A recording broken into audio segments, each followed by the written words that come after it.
Hey guys, and welcome back to another video with me, and this time I brought my book out, which means it's about to get pretty serious. This video is going to be about pros and cons about living in Spain. I've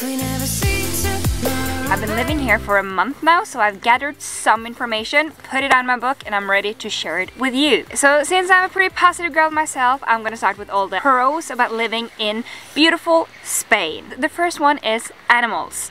Spain is probably the first country I've ever visited that's so animal friendly. I feel like everyone has a dog or two or some sort of animals running around, and they can be in stores, they can be everywhere, and everybody just accepts them. And even though there's animals everywhere, there's no poop, nothing disgusting about it. So it's really a nice place if you have a dog and you want to travel somewhere. Spain, it's definitely worth going to. Also, the locals here, it is one of the nicest people I've met while traveling. They are so polite, so friendly, super kind people, and you feel very welcomed when you get to Spain. When you're traveling, you always want to get to know locals, or you want to have a good experience with locals.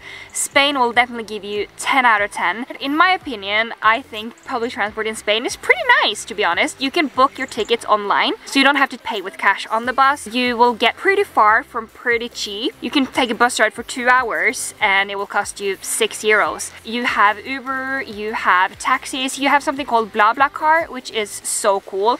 It's a website where you can put in, oh, I'm going from Estepona to Marbella. If anyone is going the same time as I am, can I just sit on with you? And it costs you 3 euros, I think. So amazing. Love it about Spain. The next one is the price of living in Spain. Spain is a very cheap country to live in. It is not very expensive to go out, to drink, to have a nice dinner. A cup of coffee would cost you around 2 euros. A nice dinner will be maybe 10. And also the price of living here is not too expensive. Depends on where you're gonna stay, obviously. But you can get it for 600 euros a month. And then you can live alone, and you can have a dishwasher and a washing machine for your clothes and a balcony. So it's very, very nice, I must say.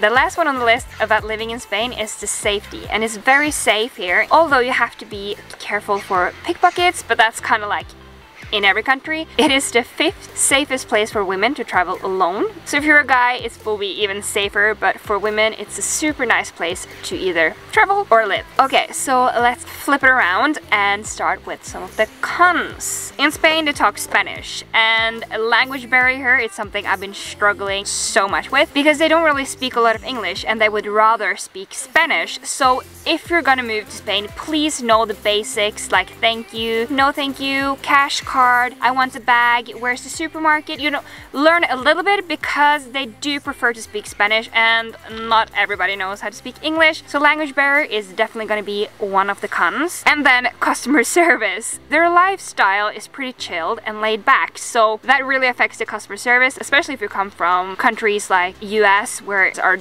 depending on the tip. It's not like that in Spain. If you go to a restaurant, the waiter might actually use some time to talk with their friends, to just chill around, and you can't really complain because, again, it's their lifestyle. It's how they've been running it since way back in time. You kind of have to get used to it, although I would say it is a con because it can get a little bit annoying. So customer service, and this kind of applies for not only a restaurant, when you're buying a bus ticket, when you're going to the food market, they're really taking their time with everything. The next thing is siesta, and this is, I'm almost afraid to say that siesta is a con because a Spanish tradition. So it is a beautiful thing to experience. If you're living here and you're not used to siesta, it pretty much means a break in the middle of the day. So it usually lasts from 2 p.m. till 4:30 p.m. around there. It kind of depends. Pretty much means everything closes down. Like literally everything just closes down. Even though it is a tradition, it can be kind of annoying, and it's really a culture shock because you have to get used to things being closed in the middle of the day and there's nothing you can do about it. But again, it's tradition, so it's okay, but it is something that can be used as a con. Moving on to the next one, if you want to live here, this is very important. It is super hard to find an apartment in Spain. It's such high demand for apartments, so they will get snatched pretty quickly. If you're looking for an apartment and you get something nice and to a nice price, you should probably consider just taking it right away because there might be 10 people in line to get an apartment. And the next con I know a lot of people have been struggling with because this is about getting your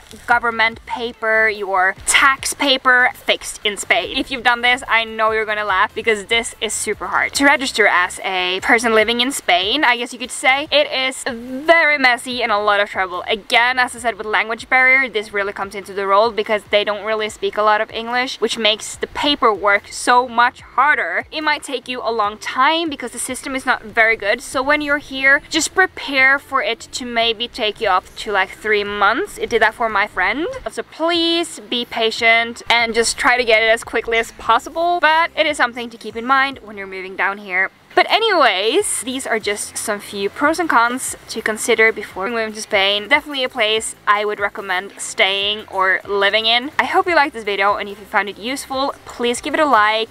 Please give me a little follow to keep up with my travel videos. If you've done all of this, then I guess I'll see you on Sunday again with another video. Take care, guys!